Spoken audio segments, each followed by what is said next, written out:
Mitch Mitchell was there for all of it. Woodstock, Monterey, the rise to fame, and the tragic end.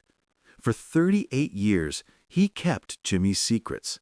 Then, weeks before his own death, he finally broke his silence. What he revealed changed everything we thought we knew. It was October 2008, in a small recording studio in Portland, Oregon. Mitch Mitchell, the legendary drummer for the Jimi Hendrix Experience, had agreed to do an interview for a documentary about Jimi's final year.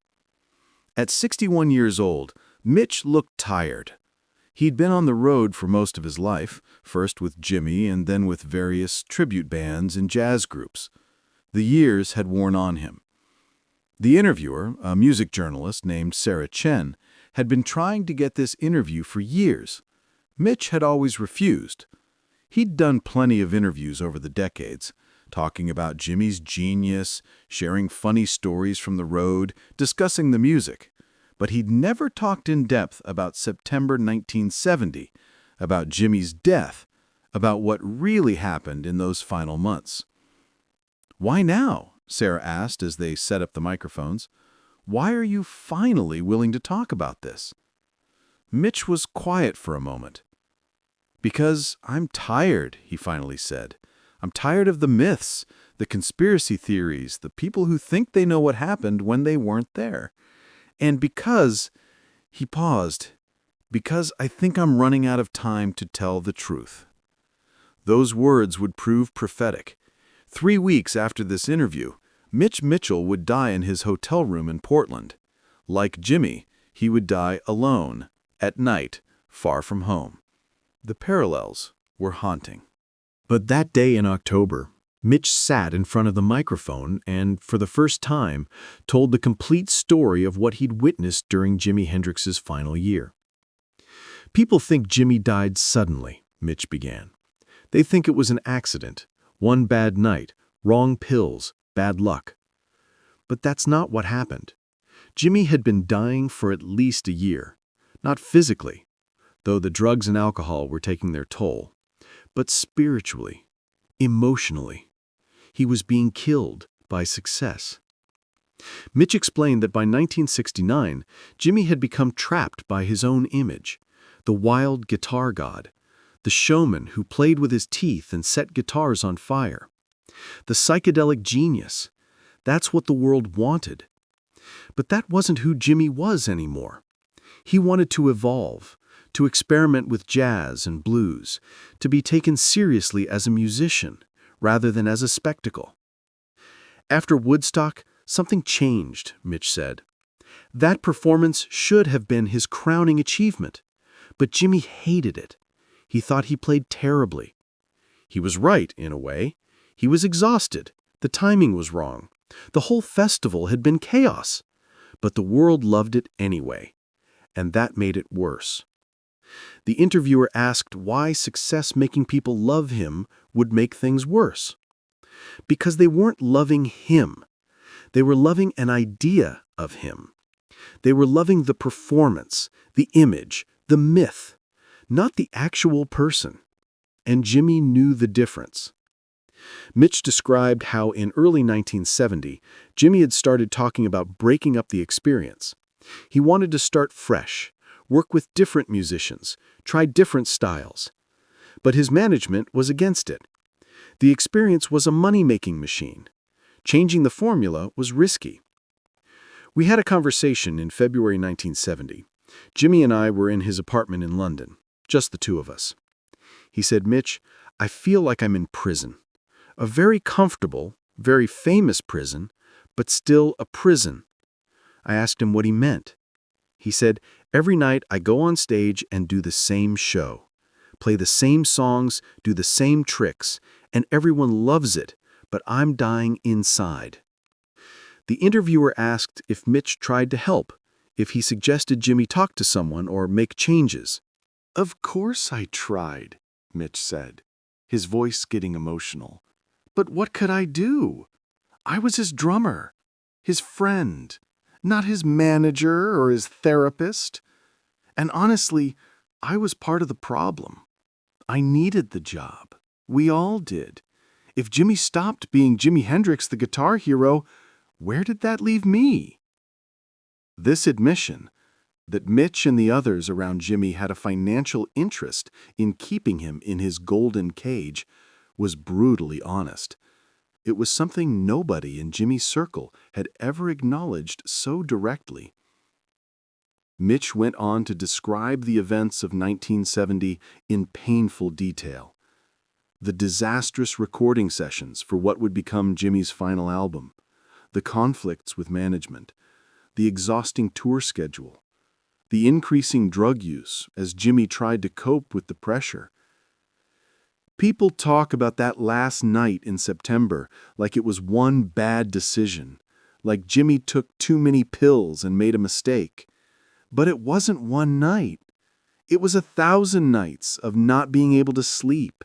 It was years of people pulling at him, demanding pieces of him, never letting him rest or change or grow. The interviewer asked the question everyone wanted answered. Did Mitch think Jimi's death was suicide? Mitch was silent for a long time. When he finally spoke, his answer was complicated. I don't think Jimi woke up that morning and decided to kill himself. But I also don't think he was particularly invested in staying alive. He was so tired, so worn down, so done with all of it. Did he take too many sleeping pills on purpose? I don't know. Did he take too many because he literally could not face another day of being Jimi Hendrix? Maybe. Does that make it suicide? I don't know what to call it. This nuanced answer, neither accident nor suicide, but something more complex, had never been articulated so clearly by anyone who actually knew Jimi. Mitch then revealed something he'd never mentioned before. He'd spoken to Jimi on the phone the day he died, September 17th, the day of that final performance at Ronnie Scott's. Jimi had called him around noon. He sounded terrible, Mitch recalled. His voice was slurred. He was rambling. He said something like, "I'm so tired, Mitch. I just want to sleep for about a year." I told him to rest, to skip the gig that night. He laughed and said, "I can't. They're expecting me. They're always expecting me." Mitch said he should have done more in that moment. Should have gone to London, should have forced Jimi to take time off, should have called someone who could help, but he didn't. I told myself he was just having a bad day, Mitch said. We all had bad days. The life we were living, constant touring, drugs, pressure, we all got burned out sometimes. I thought he'd bounce back. He always had before. But this time was different. The next morning, Mitch got the call that Jimi was dead. I was in my flat in London, Mitch said. The phone rang around 2 p.m. It was Noel Redding, the bass player. He was crying. He just said, "Jimi's gone." I asked what he meant. "Gone where?" He said, "He's dead, Mitch. Jimi's dead." Mitch described the surreal hours and days that followed, the shock, the disbelief, the guilt. He went to identify Jimi's body at the morgue. He talked to police. He tried to piece together what happened from Monica Danneman's confused and contradictory accounts. Monica's story never made sense, Mitch said. The timeline was wrong, the details kept changing. I think she was in shock, or maybe she was hiding something, or maybe she just couldn't process what had happened. But we never got a straight answer about those final hours. The interviewer asked if Mitch believed any of the conspiracy theories, that Jimi was murdered, that his management was involved, that it wasn't really an accident. "I've heard all the theories," Mitch said. "And honestly, I don't think any of them are true. I think what happened was tragically simple. Jimi was exhausted, probably drunk, definitely high. He took some sleeping pills because he couldn't sleep naturally anymore. He took too many, maybe on purpose, maybe not. He vomited in his sleep. He died. No conspiracy, no murder, just a burned-out 27-year-old who couldn't handle being Jimi Hendrix anymore. But Mitch also said something that complicated this simple narrative. He believed that while Jimi's death might have been physically accidental, it was emotionally and spiritually inevitable. The Jimi Hendrix that the world wanted couldn't have lived much longer, he explained. The pace, the pressure, the impossibility of being a guitar god every single night, it was unsustainable. If he hadn't died in September 1970, he would have died some other way, some other time, probably soon. Or he would have had to completely destroy his career and disappear. And Jimi couldn't do that either. So, he was trapped. This was perhaps the most devastating insight of the interview. The idea that Jimi's death wasn't just about pills or alcohol or one bad night, but about a fundamental incompatibility between the person Jimi was and the person the world demanded he be. Mitch talked about the aftermath, how he struggled with guilt and grief, how he kept playing music because it was the only thing he knew how to do, how every drum solo, every performance was in some way a tribute to his dead friend. "For 38 years I've been playing drums," Mitch said, "and every time I play, every single time, I think about Jimi. I hear his guitar in my head. I play the rhythms we created together. I try to keep that music alive because he can't anymore." The interviewer asked if Mitch had any regrets about those years with Jimi. "So many regrets," Mitch said quietly. "I regret not speaking up more, not telling management to back off, not insisting Jimi take a break, not recognizing how serious things were. But most of all, I regret not telling him often enough that he was enough, that he didn't have to be the guitar god every second, that it was okay to just be Jimi, the kid from Seattle who loved playing guitar." Mitch revealed that Jimi had talked about quitting music entirely just weeks before his death. He wanted to move to Morocco, learn new instruments, study with musicians from different traditions. He wanted to be anonymous for a while, to remember why he'd fallen in love with music in the first place. He knew he couldn't sustain what he was doing, Mitch said, but he couldn't figure out how to stop either. So he was stuck. Toward the end of the interview, Mitch talked about his own life. He'd never achieved the same level of fame as he had with the experience. He'd played with other bands, done session work, toured with tribute acts. It was a living, but it wasn't the same. "Nothing was ever the same after Jimi," he said. "How could it be? We'd created something magical together, and then it ended before we were ready. I've spent 38 years trying to find that magic again, and I never have."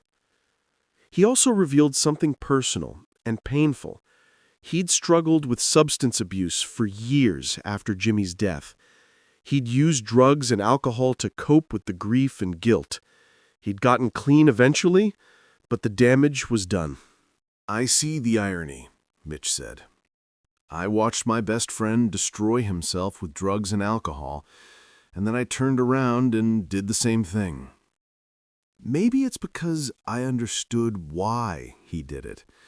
When you're carrying that much pain, sometimes numbness seems like the only option." The final question of the interview was simple. If you could talk to Jimi one more time, what would you say? Mitch cried.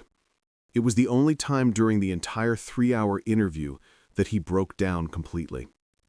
"I'd tell him I'm sorry," Mitch said through tears. "I'm sorry we didn't protect him better. I'm sorry the world demanded so much from him. I'm sorry he felt trapped. And I'd tell him thank you. Thank you for the music. Thank you for letting me be part of it. Thank you for being my friend." The interview ended. Sarah Chen turned off the recording equipment. Mitch sat in silence for a few minutes, then stood up and left without saying goodbye. 3 weeks later, on November 12, 2008, Mitch Mitchell died in his sleep in a Portland hotel room. He'd been on tour with an experienced tribute band, still playing Jimi's music, still keeping that magic alive as best he could. The circumstances of his death were eerily similar to Jimi's. Alone, in a rented room, far from home, after years of life on the road. The official cause was natural causes, likely a heart attack or stroke. But those who knew him said he'd simply worn himself out, just like Jimi had. The interview Sarah Ken conducted was released as part of a documentary 6 months after Mitch's death. It became one of the most important historical documents about Jimi Hendrix's final year, because it came from someone who was actually there, someone who knew the truth, someone who had nothing left to lose by telling it. What Mitch revealed wasn't a scandal or a conspiracy. It was something sadder and more profound. He revealed that Jimi Hendrix had been a real person, not a myth or a legend. A person with limits, with exhaustion, with needs that weren't being met. A person who'd been loved by millions, but understood by very few. And Mitch had been one of those few. He'd played drums behind Jimi's guitar for years. He'd kept time while Jimi bent time. He'd been there for the genius and the pain, the triumph and the tragedy. In his final interview, Mitch Mitchell did what friends do. He told the truth, not to tear down Jimi's legend, but to honor the real person behind it, to say, this is who he actually was, this is what actually happened, this is why we lost him. And in telling that truth, Mitch gave us the gift of seeing Jimi Hendrix as human again, not a guitar god, not an immortal legend, but a 27-year-old man who made beautiful music and struggled with impossible demands, and ultimately couldn't find a way to survive being who the world wanted him to be. 3 weeks after revealing these truths, Mitch joined his friend in Whatever Comes After. 2 members of the greatest power trio in rock history, reunited in death as they'd been in life, keeping time together in eternity. If this story of friendship and truth moved you, make sure to subscribe and hit that notification bell. Share this with someone who needs to understand that our heroes are human, that fame has costs we can't always see, and that sometimes the greatest gift a friend can give is telling the truth. Let us know your thoughts in the comments, and don't forget to like this video for more untold stories from music's greatest legends.